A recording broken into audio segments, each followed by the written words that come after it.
Students, welcome to your channel SA centre Dhansoi. हम लोग class 10th का एनसीईआरटी मैथ एक्सरसाइज 3.3 के क्वेश्चन नंबर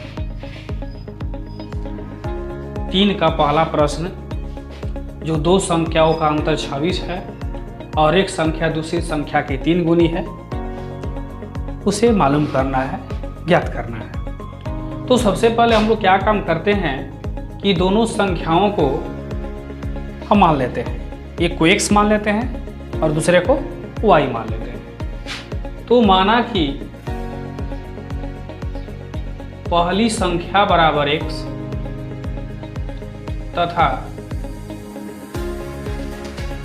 दूसरी संख्या बराबर y, ये दोनों संख्याओं को हम क्या काम करते हैं कि एक को x मान लेते हैं और एक को y मान लेते हैं। तो यहाँ पर कह रहा है कि दो संख्याओं का अंतर 26 है। प्रश्न से ले लेते हैं। प्रश्न से क्या कह रहा है कि दो संख्याओं का अंतर 26 है। अंतर का मतलब घटाव होता है। तो x में से जब हम y को घटाते हैं तो 26 हो जाएगा। इसको मान लेते हैं समीकरण 1। और यहाँ पर दिया है कि एक संख्या दूसरी संख्या की 3 गुनी है।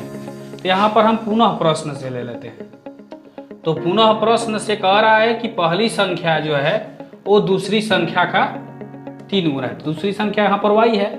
तो एक संख्या जो है इस संख्या से पहले से ये 3 गुना है। जब इसमें हम 3 से गुणा कर देते हैं तो दोनों संख्याएं आपस में बराबर हो जाती है। तो देखते हैं कि x माइनस ये प्लस इधर आएगा तो 3y हो जाएगा, i इक्वल टू 0। इसे समीकरण 2 मान लेते हैं। अब ले लेते हैं समीकरण 1 से। तो समीकरण 1 से हम देखते हैं कि x माइनस वाई बराबर ये 26 दिया हुआ है। प्रतिस्थापन विधि द्वारा हल करने के लिए या तो हम इसे x के मान निकाल करके y के रूप में बदलेंगे या y के मान निकाल कर को s के रूप में बदलेंगे। तो यहाँ पर हम x के मान निकालते हैं और इसे y के रूप में बदल देते हैं। ये माइनस है, जब इसे पक्षांतर करेंगे तो ये क्या हो जाएगा, प्लस हो जाएगा। और इसे हम समीकरण 3 मान लेते हैं। अब ले लेते हैं समीकरण 2 में x बराबर 26 प्लस y को प्रतिस्थापित करने पर समीकरण 2 में जहां x है वहां हम 26 प्लस y रख देंगे। तो देखते हैं कि समीकरण 2 में x माइनस 3y बराबर 0 दिया हुआ है। तो x का मान 26 प्लस y है, तो ये हो जाएगा 26 प्लस y और माइनस 3y बराबर 0।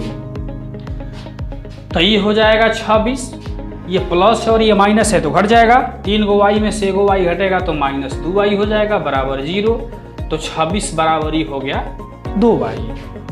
26 में 2 से हम भाग कर देते हैं तो y का मान 13 आ जाता है। अब हम समीकरण 3 में y बराबर 13 रखते हैं। तो जब y बराबर 13 रखते हैं तो यहाँ पर समीकरण 3 दिया हुआ है, x प्लस 26 प्लस y।